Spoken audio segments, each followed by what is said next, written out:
যিনি ৬০,০০০ টাকা দিয়েছে আল্লাহর কসম ওনাকে আমি বলি নাই ৬০,০০০ টাকা আপনি দিতে হবে, বরং উনি স্বেচ্ছায় এই ফর্ম পূরণ করে এবং ওনারা খুশি হয়ে দিছে যে হুজুর আমাদের এখানে আসবে, আমরা ভাগ্যবান, খুশি এটা দিছে। কয়েকজনে সাড়ে দিয়েছে যে ৬০,০০০ উনি যাবে না। এখনো যদি ওনারা বলে আমরা ৬০,০০০ দেবো না, আমরা কম দিব, আমি যাবো। যদি বলে দেবো না ইনশাল্লাহ তাও যাবো। হুজুর আজকে আমার কাছে মাহফিল নিল, ১ টাকাও বাজেট করি নাই। এরপরেও যেই লোকটা ৬০,০০০ টাকা মাহফিল ভাইরাল করছে এইবার খুশিতে মানে হুজুর ৬০,০০০ টাকা দিব, টাকার অভাব নাই, দিমু, খুশি এবারে দিছে।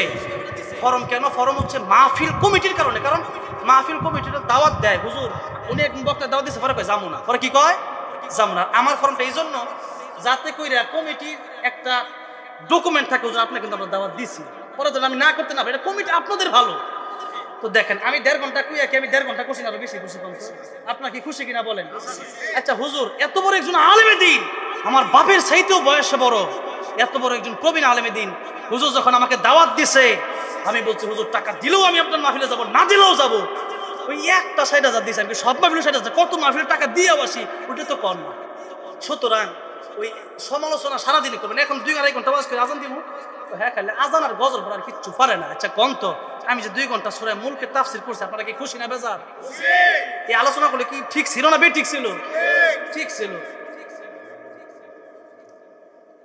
ও আমার এক কইতাছে যে আমি নিজে কবরস্থানে কিছু শরীর করতাম, আমার কাছে টাকা পয়সা বেশি নাই, মানে গল্প কিছু টাকা আছে, আমি টাকা পয়সা লই নেই, তো আমি ১,০০০ দিয়ে গেলাম, জোরে কোন মারহাবা। আর আগে নিজে না দিলে পরে মাইছে দিব কেমনে? জোরে কোন ঠিক না বেঠিক? আগে আমি আমল করলাম। আচ্ছা যাই হোক, একটু দেরি হয়ে গেছে, আগে দিতে পারলে ভালো হইতো। এখন যাই হোক, কথা হয়েছে যে বাজেটের ব্যাপারে যারা প্রশ্ন করেন, এই কমিটির সামনে আমি দেখেন আমি ৬০,০০০ সারা যাই ঈদ মাহফিলে আইসি, তারপরে আমার আচরণ কোনো খারাপ ছিল? আচ্ছা হুজুর দাওয়াত দিয়েছে, কোনো বাজেট করছি করি নাই, ওই এক মাহফিল হিট সমালোচনা আই হায় আর করতেছে আমার মতো কিছু হুজুরা কি বলতে আমার নিয়ে কি গালাগালি যে দিতেছে আপনারা জানেন না। আমি কইলাম কেন আপনার যেহেতু আজানের অনুরোধ করছেন সেই হিসাবে একটা জবাবও দিয়ে দিলাম, কারণ এতগুলো মিডিয়া আছে এগুলো তারা শুনবে। সুতরাং বাজেট আমি করব না, মানুষ খুশি হয়ে যেটা দিচ্ছি তো আলহামদুলিল্লাহ, যদি কোন ঠিক না বে ঠিক। ওনারা আমার বলছে যে ২০-২৫,০০০ দিব না, আমি ঠিক আছে দিয়েন। এখন কথা হচ্ছে সমালোচনা যদি আপনারা করেন, আমার জনগণ খুশি থাকলে বেশি, যদি ঠিক না বে ঠিক। আলহামদুলিল্লাহ আজকের কমিটির আমার প্রতি খুশি। আপনারা সমালোচনা করে আমার বিরুদ্ধে কথা বলে কোনো লাভ নাই। আল্লাহ রাব্বুল আমিন যেন ইখলাসের নিয়তে সব কাজগুলো, ওয়াজ মাহফিল কোরআনের কথাগুলো যেন ইখলাসের নিয়তে সারা জীবন বলার তৌফিক দান করে, জোরে বলুন আমিন।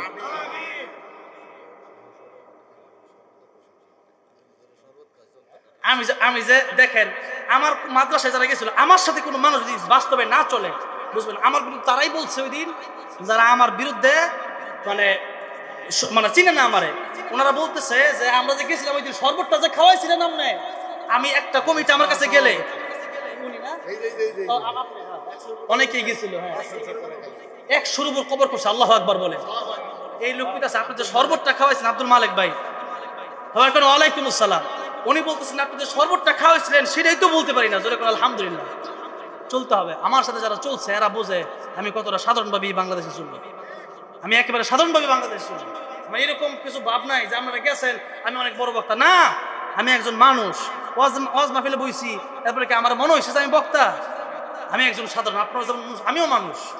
সুতরাং যিনি ৬০,০০০ টাকা দিয়েছে আল্লাহর কসম ওনাকে আমি বলি নাই ৬০,০০০ টাকা আপনি দিতে হবে, বরং উনি স্বেচ্ছায় এই ফর্ম পূরণ করে এবং ওনারা খুশি হয়ে দিছে যে হুজুর আমাদের এখানে আসবে, আমরা ভাগ্যবান, খুশি এটা দিছে। কয়েকজনে সাড়ে দিয়েছে যে ৬০,০০০ উনি যাবে না। এখনো যদি ওনারা বলে আমরা ৬০,০০০ দেবো না, আমরা কম দিব, আমি যাবো। যদি বলে দেবো না ইনশাল্লাহ তাও যাবো।